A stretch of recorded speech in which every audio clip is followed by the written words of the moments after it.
Hello friends, we have started chapter 10, Light, Reflection and Refraction. In my previous lecture I have explained what is light, what is reflection, which are the devices used to observe the phenomena of reflection. The simple instrument we have in our kitchen is spoon. You see, internal surface of the spoon and external surface of the spoon are polished. So, if internal surface is reflecting, then this internal part can be considered as concave mirror, and here external surface is also reflecting. So this can be considered as convex mirror, right? I have also explained position of image, nature of image when object is placed on the axis of concave mirror at different positions.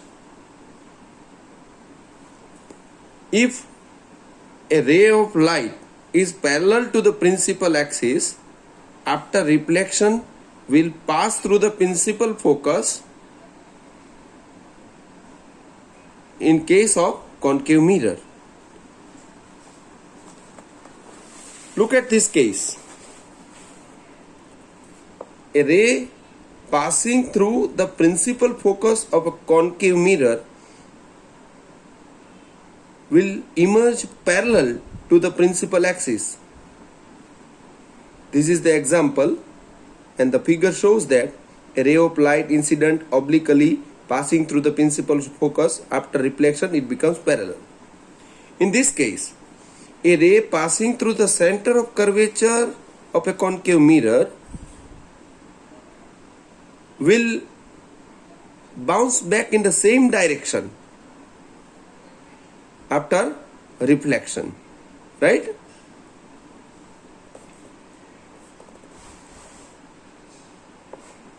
Look at this figure. A ray incident obliquely to the principal axis towards the pole will reflect and make same angle here, equal angle.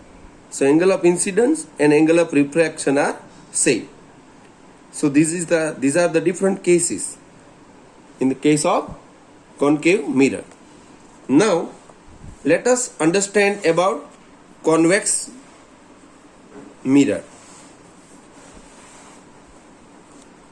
See, this is a convex mirror, a ray of light which incident at this point parallel to the principal axis, and it will diverge, right?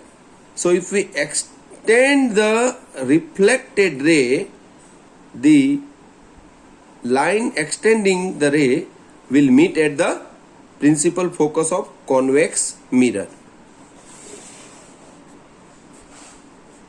Here, a ray of light incident obliquely in a way that if we extend the incident ray, the extended line meet at the principal focus, so the reflected ray will become parallel to the principal axis, quite opposite to the previous case.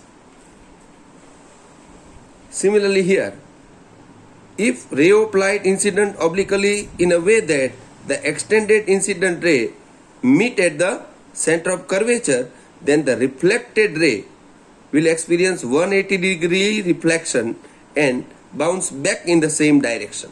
So incident ray and reflected ray are on the same axis but in mutually opposite direction. And the last case for the convex mirror, if a ray of light incident in a way that it incident at pole obliquely, then at the same angle it will be reflected back. Now there are two main cases for convex mirror.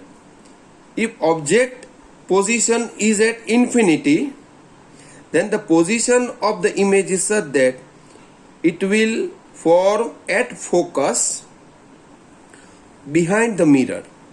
Size of the image is highly diminished, that is point like,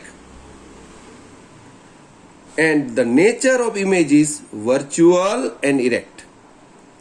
If object is placed between infinity and pole, anywhere between infinity and pole on the axis of the convex mirror, then the position of image will be between pole and principal focus behind the mirror.